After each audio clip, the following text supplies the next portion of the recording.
بسم اللہ الرحمن الرحیم۔ یہ کلپ نمبر 43 ہے 43، اور آج ہم سورہ بقرہ کی آیت نمبر 84، 85 اور 86 کا ترجمہ اور تفسیر پڑھیں گے۔ اللہ رب العالمین نے ارشاد فرمایا، وَإِذْ أَخَذْنَا مِيثَاقَكُمْ لَا تَسْفِكُونَ دِمَاءَكُمْ، اور تم وہ وقت بھی یاد کرو جب ہم نے تم سے پکا وعدہ لیا کہ تم آپس میں خون نہ بہانا، وَلَا تُخْرِجُونَ أَنفُسَكُم مِّن دِيَارِكُمْ، اور اپنے لوگوں کو بستیوں سے نہ نکالنا، ثم اقررتم، پھر تم نے اس وعدہ کا اقرار کیا، وانتم تشہدون، اور تم اس پر خود گواہ تھے۔ اس آیت مبارکہ میں اللہ رب العالمین نے کئی باتیں بیان فرمائی ہیں کہ آپس میں ایک دوسرے کا خون مت بہانا، لوگوں کو بستیوں سے مت نکالنا، اور ایک دوسرے کو جلا وطن تم نہ کرنا۔ اس آیت مبارکہ کا جو شان نزول ہے وہ بھی آپ تک پہنچانا ضروری ہے۔ شان نزول کہتے ہیں وہ موقع کہ جس موقع پر وہ آیت مبارکہ اتری ہو۔ وہ آیت مبارکہ کا جو شان نزول ہے وہ یہ ہے کہ تورات میں اللہ تعالیٰ نے بنی اسرائیل سے عہد لیا تھا کہ وہ آپس میں ایک دوسرے کو قتل نہ کریں، ایک دوسرے کو وطن سے نہ نکالیں، یعنی وطن بدر نہ کریں، اور جو بنی اسرائیل کسی کی قید میں ہو اس کو مال دے کر چھڑا لیں۔ اس عہد پر انہوں نے اقرار بھی کیا، اپنے آپ پر وہ گواہ بھی بنے، لیکن قائم نہ رہے اور اس سے پھر گئے۔ صورت واقعہ یہ ہوا کہ مدینہ طیبہ کے دیہاتوں میں یہودیوں کے دو فرقے تھے، ایک کا نام بنو قریظہ، دوسرے کا نام بنو نذیر۔ وہ وہاں رہتے تھے، اور مدینہ شریف شہر کے اندر دو فرقے تھے، اس ایک کا نام تھا اوس اور دوسرے کا نام تھا خزرج۔ تو بنو قریظہ جو ہیں وہ اوس کے دوست بنے ہوئے تھے، اور بنو نذیر سے مراد نون ضاد یا اور را ہے، یہ نون زال یا اور را والا نہیں ہے۔ تو بنو نذیر جو ہے وہ خزرج کے ساتھی بنے ہوئے تھے، یعنی ہر ایک قبیلہ نے اپنے دوسرے ساتھی کے ساتھ عہد و پیمان اور وعدہ اور پرومسز کیے ہوئے تھے کہ وہ ایک دوسرے کو ہر مشکل یا آسان وقت میں ایک دوسرے کے ساتھ رہیں گے۔ اور وعدے یہ بھی وعدہ تھا کہ اگر ہم میں سے کسی پر کوئی حملہ آور ہو تو دوسرا اس کی مدد کرے گا۔ اوس اور خزرج آپس میں جنگ کیا کرتے تھے، بنو قریظہ اوس کی اور بنو نذیر خزرج کی مدد کے لیے آتے تھے۔ اللہ کرے یہ جو بات آپ کو سمجھا رہا ہوں یہ آپ کو سمجھ آ جائے۔ بڑی سادی سی بات ہے، مگر چونکہ ہسٹری کی بات ہے، قرآن مقدس کی آیت اترنے کے پیچھے بیک ہسٹری ہے، تو یہ آپ کو سمجھ آنا بھی ضروری ہے۔ لہٰذا یہ ایک دوسرے کی مدد کے لیے آتے تھے اور اپنے ساتھی کے ساتھ ہو کر آپس میں ایک دوسرے پر تلوار چلاتے تھے۔ ایک دوسرے پر تلوار سے مراد یہ ہے کہ ایک قبیلہ یہودیوں کا گاؤں سے آ جاتا، دوسرا شہر کا ہوتا، اور وہ دونوں مل کر کبھی تو گاؤں والا جو دوسرا یہودیوں کا قبیلہ اس کے ساتھ جنگ کرتے، اور کبھی جو مدینہ پاک میں دوسرا قبیلہ تھا یہودیوں کا اس سے جنگ کرتے۔ تو یوں ایک دوسرے کے ساتھ قتل و غارت کیا کرتے، اور ان کے گھروں کو ویران کر دیتے، اور انہیں ان کے گھروں سے نکال دیتے، حتیٰ کہ شہر سے اور دیہاتوں سے بھی نکال دیتے تھے۔ لیکن جب ان کی قوم کے لوگوں کو ان کے حلیف جو ہے نا وہ قید کر لیتے تھے تو وہ ان کو مال دے کر چھڑا لیتے۔ مثلا اگر بنی نذیر کا کوئی شخص اوس کے ہاتھ میں آ گیا اور گرفتار ہو گیا تو بنی قریظہ جو ہیں وہ اوس کو مالی معاوضہ دے کر اس کو چھڑا لیتے، باوجود اس کے کہ اگر وہی شخص لڑائی کے وقت ان کے موقع پر آ جاتا تو اس کے قتل میں ہرگز دریغ نہ کرتے بلکہ فوری قتل کر دیتے۔ اس فعل پر ملامت کی جاتی ہے کہ جب تم اپنوں کی خون ریزی نہ کرنے، ان کو بستیوں سے نہ نکالنے اور ان کے اسیروں کو چھڑانے کا تم نے وعدہ کیا تھا تو اس کے کیا مطلب ہوئے، یعنی اس کا کیا معنی ہے اگر تم نے یوں ہی کرنا ہے کہ قتل کرنا اور ملک بدر کرنا جو ہے اس میں تو تم درگزر نہیں کرتے، اور اگر وہ گرفتار ہو جائیں تو چھڑانے کے لیے آ جاتے ہو، پھر اور پھر جو وعدہ ہے یعنی عہد میں سے کچھ ماننا بھی نہیں اور کچھ مان لینا ہے، آدھے پر عمل کرنا ہے اور آدھے پر عمل نہیں کرنا، تو اس کا کیا مطلب ہے؟ جب تم قتل کرنے کو اور شہر بدل کرنے سے باز ہی نہیں رہتے تو تم نے عہد شکنی کی ہے اور حرام کے مرتکب ہوئے ہو اور اس کو حلال جان کر کافر ہو گئے ہو تم۔ تو اس سے ایک مسئلہ بھی پتہ چلتا ہے، مسئلہ یہ ہے کہ ظلم اور حرام کام پر مدد کرنا بھی حرام ہے اور گناہ کبیرہ ہے۔ دوسرا مسئلہ یہ بھی معلوم ہوا کہ حرام قطعی کو، یعنی جس کو اللہ نے کتاب میں حرام قرار دے دیا ہے، اسے حلال جاننے والا بھی اسلام سے خارج ہو جاتا ہے۔ تیسرا مسئلہ یہ بھی معلوم ہوا کہ کتاب الہی کا ایک حکم نہ ماننا بھی اور ساری کتاب کا نہ ماننا اور یعنی نہ ماننا بھی ساری کتاب کا نہ ماننا ہے اور کفر ہے۔ یوں کہہ لیں کہ اللہ تعالیٰ نے قرآن مقدس میں نماز اور زکوٰۃ اور حج اور روزہ اور ساری چیزوں کو فرض قرار دیا۔ اگر ہم میں سے کچھ لوگ ایسے ہیں وہ کہتے ہیں نہیں ہم زکوٰۃ ہم نماز پڑھیں گے، ہم حج کریں گے، ہم سب کچھ کریں گے، پر روزے نہیں رکھیں گے، ان کو نہیں مانیں گے، جیسے کہ آج کل ہمارے ہاں جو ہے نا وہ بلیک اینڈ وائٹ مسلمان ہیں، بہت سارے ایسے بھی ہیں، کلمہ بھی پڑھتے ہیں، ایک چیز کو مانتے ہیں دوسرے کا انکار کرتے ہیں۔ تو کسی ایک کا انکار کرنے کا مطلب ہے کہ ٹوٹل کا انکار آپ نے کر دیا، اور یہ کفر ہے۔ لہذا ایسا کرنا بالکل کسی بھی طرح جائز نہیں ہے۔ اللہ تعالیٰ نے اگلی آیت میں ارشاد فرمایا، پھر اس کی مختصر تفسیر کی طرف آتے ہیں۔ اللہ فرماتا ہے ثم انتم هؤلاء تقتلون انفسکم وتخرجون فریقا منکم من دیارہم، لیکن اس کے تھوڑے ہی عرصہ بعد تم پھر سے قتل و غارت کرنے لگے اور ایک گروہ دوسرے کو گھروں سے نکالنے لگا۔ تظاہرون علیہم بالاثم والعدوان، تم اس گناہ اور زیادتی کی پشت پناہی کرتے تھے۔ وَإِن يَأْتُوكُمْ أُسَارَىٰ تُفَادُوهُمْ وَهُوَ مُحَرَّمٌ عَلَيْكُمْ إِخْرَاجُهُمْ، اور اگر ان نکالے گئے لوگوں میں کوئی قیدی ہو کر تمہارے پاس آتا تو اپنے دوغلے پن کی وجہ سے، تو پھر تم ان کے لیے فدیہ بھی ادا کرتے تھے۔ أَفَتُؤْمِنُونَ بِبَعْضِ الْكِتَابِ وَتَكْفُرُونَ بِبَعْضٍ، کیا تم کتاب الہی کے کچھ حصے کو مانتے ہو اور کچھ کا انکار کرتے ہو، حالانکہ ان کا گھروں سے نکالنا جو ہے وہ ہی تم پر حرام تھا۔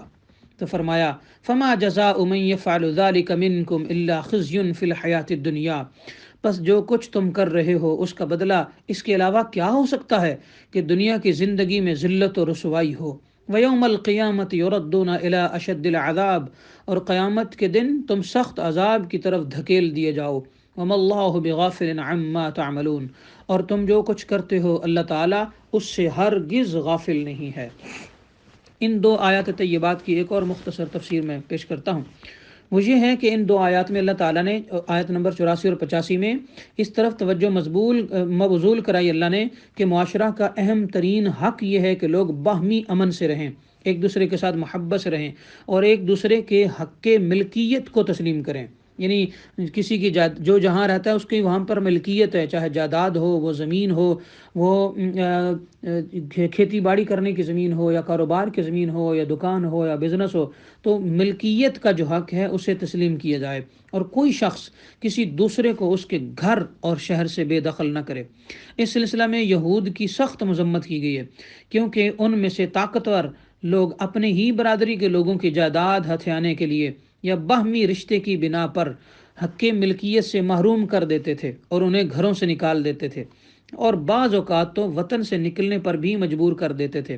یہاں پر میں آپ کو بتاتا چلوں کہ آج بھی یہودیوں کا یہی سٹائل ہے کہ یہودی یعنی پچھلے زمانوں میں تو ایک دوسرے کو نکالتے تھے، اب مسلمانوں کو نکالنے کے لیے انہوں نے سازشیں کی ہوئی ہیں۔ یہی وجہ ہے فلسطین پر مسلمانوں سے زمینیں خرید کر وہاں پر قبضہ کرتے رہے اور آج فلسطین پر قبضہ کیا ہوا ہے، حتیٰ کہ یہودیوں نے اپنا پورا ملک بسا لیا ہے اسرائیل کے نام پر، حالانکہ وہاں پر یہودیوں کا کوئی اس طرح کا سلسلہ بنتا ہی نہیں تھا، وہاں تو مسلمان رہتے تھے۔ تو یوں کہہ لے وہاں انہوں نے قبضہ کر لیا، اور یہ ان کی روایت آج کی نہیں ہے، یہ بڑے زمانوں کی ہے۔ یہی وجہ ہے کہ آپ اپنے مسلم ممالک میں دیکھ لیں تو مسلم ممالک میں بھی یہودی اور نصرانی آہستہ آہستہ جو ہے نا وہ قبضہ کرتے چلے آ رہے ہیں۔ جتنی بھی خاص جگہیں ہیں وہ انہوں نے خریدی ہوئی ہیں، وہاں سے انہیں کوئی ہٹا بھی نہیں سکتا۔ تو یہ ان کا سلسلہ آج کا نہیں ہے، یہ بہت پرانا ہے اور ہمیں اس سے چوکنا رہنا چاہیے۔ بالخصوص مسلمان ملکوں کی بادشاہتیں اور سیاسی لوگ تو اس میں ان کے داؤ فریب میں آ جاتے ہیں، مگر جتنی بھی آرمی ہے چاہے وہ کسی بھی مسلم کنٹری کی ہو، انہیں نظر رکھنی چاہیے کہ کہیں یہ قبضہ نہ کر لیں۔ تو اگلی بات یہ ہے گو کہ کچھ لوگ اس ظلم میں براہ راست شریک نہیں ہوتے تھے، لیکن چونکہ وہ اپنے سامنے ہوتے ہوئے ظلم کو روکنے کے لیے بھی کچھ نہ کرتے، اس لیے ان کی یہ خاموشی بھی ظالم کی پشت پناہی کرنے کے مترادف سمجھی جاتی تھی۔ اس طرح پوری قوم یہود جو ہے وہ گناہ گار تھی۔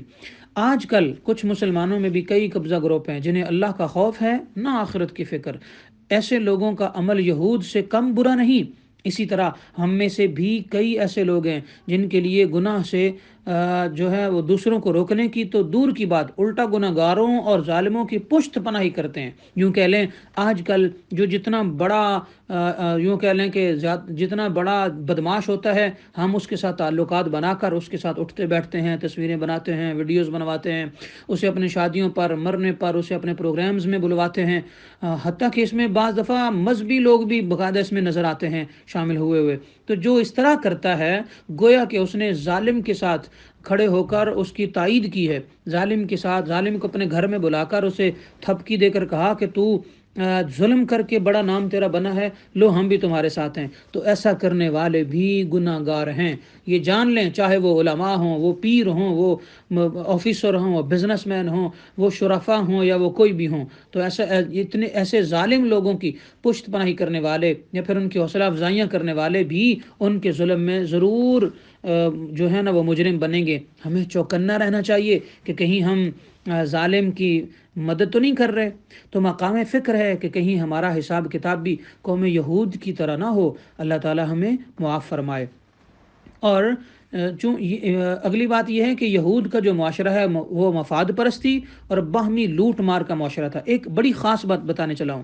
بڑا لوٹ مار کا بھی معاشرہ تھا اور باہمی مفاد پرستی کا بھی معاشرہ تھا، لیکن اس کے ساتھ ساتھ ان میں قومی حمیت بھی تھی، قومی غیرت بھی تھی۔ اگر ان کی قوم کا کوئی فرد، اگرچہ انہوں نے خود ہی اسے کیوں نہ نکالا ہوتا، جب کسی دوسری قوم کے ہتھے چڑھ جاتا تو پھر وہ اس کی حمایت کرتے، یعنی اپنے بندے کی، اور اس کا خود فدیہ ادا کر کے اسے آزاد بھی کرواتے تھے۔ اس اچھے کام کے پیچھے ان کے قومی جذبہ کا قومی وقار کا جو ہے نا وہ جذبہ کار فرما ہوتا تھا۔ حالانکہ نیکی وہ ہے جو اللہ تعالیٰ کے لیے کی جائے، اس لیے ایسے لوگوں کی نیکی بھی قبول نہیں ہوتی، اور بالآخر یہ معاشرے دنیا میں بھی ذلیل و رسوا ہو جاتے ہیں۔ یہی وہ لوگ ہیں جو اللہ کی کتاب میں من پسند حصوں پر تو عمل کرتے ہیں اور باقیوں کو چھوڑ دیتے ہیں۔ آپ اندازہ کریں آج بھی دنیا میں جہاں جہاں یہودی ہیں وہ ایک دوسرے کی ہیلپ بھی کرتے ہیں، اگرچہ آپس میں ان کے اختلافات ہیں، لڑنے مرنے کے لیے تیار ہیں، اس کے باوجود جب بھی کوئی مشکل وقت آتا ہے وہ سر جوڑ کر بیٹھ جاتے ہیں۔ اور ہمارے مسلمان، چاہے وہ ہمارا برادری سسٹم ہو، ہمارے فیملی سسٹم ہو، گھر کے 10 افراد ہوں یا ایک قبیلہ کے چند افراد ہوں، یا پھر ہمارے مسلمانوں کے بادشاہ ہوں یا مختلف ملکوں کے بادشاہ ہوں، جب بھی کوئی اس طرح کا وقت آتا ہے ہم اپنے دکھ درد تازہ کر کے بیٹھ جاتے ہیں، ہم اپنے زخم تازہ کر کے بیٹھ جاتے ہیں، ہم یہ کہتے ہیں فلاں نے فلاں وقت ظلم کیا تھا، اب میں اس کی مدد کیوں کروں؟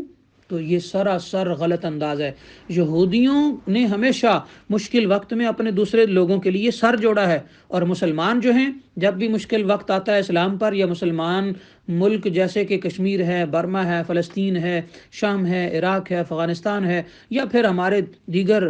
انفرادی طور پر آپ لے لیں، جب بھی مسلمانوں پر مشکل وقت آیا ہے دوسرے مسلمان خاموش،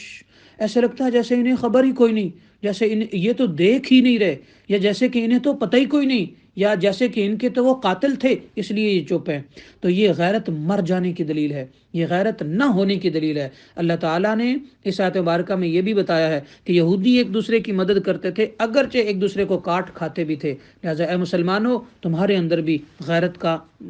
جو ہے وہ غیرت کا اجاگر ہونا انتہائی ضروری ہے۔ آیت مبارکہ 85 جو ہے اس میں رب کائنات نے فرمایا کہ افسوس کہ یہود جیسی باہمی ظلم و زیادتی کا رواج آج کل ہمارے معاشرے کے اندر بھی عام ہو گیا ہے، جبکہ حکم ربی ہے کہ مسلمان کا بھائی ہے، لیکن کچھ لوگ دوسروں کی جائیداد پر زبردستی قبضہ کر لیتے ہیں اور ڈرا دھمکا کر سینہ زوری کی بنا پر انہیں گھروں اور دیہاتوں سے اور ولیجز سے نکالنے پر مجبور کر دیتے ہیں۔ کتنے ہی لوگ ہیں جو چودھریوں اور وڈیروں اور رسا گیروں کے ظلم کی وجہ سے اپنے گھر بار چھوڑ کر دوسرے مقامات کی طرف ہجرت کر چکے ہیں۔ یہ آیت مبارکہ اس کے آخر میں ایسے ظالم لوگوں کا انجام کھل کر بیان کر دیا گیا ہے۔ وَيَوْمَ الْقِيَامَةِ، اللہ تعالیٰ فرماتا ہے مَن يَفْعَلُ ذَلِكَ مِنْكُمْ إِلَّا خِزْيٌ فِي الْحَيَاةِ الدُّنْيَا وَيَوْمَ الْقِيَامَةِ يُرَدُّونَ إِلَىٰ أَشَدِّ الْعَذَابِ، کہ دنیا میں وہ لوگ ذلیل و رسوا کر دیے جائیں گے، چاہے وقتی طور پر نہ ہو مگر بالآخر وہ ذلیل و رسوا ہوں گے، اور آخرت میں ان کا عذاب جہنم ہوگا۔ اللہ تعالیٰ ان سے غافل نہیں ہے، اللہ تعالیٰ فرماتا ہے وہ دیکھ رہا ہے، وہ دنیا میں بھی اپنے ظلم کی بنا پر ذلیل و خوار ہوں گے، اور آخرت میں تو انہیں شدید تر عذاب دیا جائے گا، اور اس میں کوئی کمی واقع نہیں کی جائے گی۔ ایسے ظالموں کے سامنے لوگ اپنی اپنی اپنی سزا بھگت کر دوزخ سے نکلتے جائیں گے، لیکن وہ ہمیشہ کے لیے اپنے ظلم کے باعث گلتے اور سڑتے جائیں گے۔ اس کی وجہ آیت مبارکہ 86 سے یہ ظاہر ہے، جیسا کہ اللہ تعالیٰ نے فرمایا انہوں نے دنیا کے عارضی فوائد کے لیے آخرت کے دامی اصولوں کو ٹھکرا دیا۔ اللہ تعالیٰ آیت نمبر 86 میں فرماتا ہے اولئک الذین اشتروا الحیاۃ الدنیا بالآخرہ فلا یخفف عنہم العذاب ولا هم ینصرون۔ اس کا ترجمہ ہے یہ وہ لوگ ہیں جنہوں نے آخرت کے بدلہ میں دنیاوی زندگی کا عارضی عیش و عشرت خرید لیا، لہٰذا ان پر نہ عذاب میں کمی آئے گی اور نہ ہی ان کی کوئی مدد کی جائے گی۔ اس آیت مبارکہ میں رب کائنات نے فرمایا دنیا میں انہیں اپنے حمایتیوں پر بڑا ناز تھا، وہ بڑے جتھے دار تھے، ان کے پاس بڑی بڑی گاڑیاں تھیں، ان کے پاس اسلحہ جدید اسلحہ تھا، ان کے پاس ہزاروں لوگ تھے جو ان کی سیکیورٹی کرتے تھے، لیکن وہاں ان کی کوئی حمایت کرنے والا نہیں ہوگا، وہ اکیلے ہی اپنے ظلم کی سزا پاتے رہیں گے، اور مظلوم کو بھی دینے کے لیے ان کے پاس کچھ نہ ہوگا کہ اپنا جرم معاف کروا کر دوزخ سے باہر آ سکیں، بلکہ داد رسی کے طور پر ان کی نیکیوں میں سے کچھ نیکیاں ان لوگوں کو دی جائیں گی جن پر وہ ظلم کرتے تھے، یعنی مظلوموں کو دی جائیں گی، اور اگر پھر بھی حساب برابر نہ ہوا تو پھر مظلوموں کے گناہ ان ظالموں کے کھاتے میں ڈال دیے جائیں گے۔ ڈر جائیے اللہ تعالیٰ کے عذاب سے۔ رب کائنات ہمیں اپنے عذاب سے محفوظ فرمائے اور اللہ تعالیٰ ہمیں آسانی عطا کرے، ایک دوسرے کا بھلا کرنے کی توفیق دے، اور ظالموں کی جو ہے وہ حوصلہ افزائی نہیں بلکہ حوصلہ شکنی کرنے کی اللہ توفیق دے، اور اللہ تعالیٰ ہمارا شمار بھی ظلم کو روکنے والوں میں فرمائے اور نیکی کو پھیلانے اور مدد کرنے والوں میں فرمائے۔ آمین۔ وما علیہ الا البلاغ المبین۔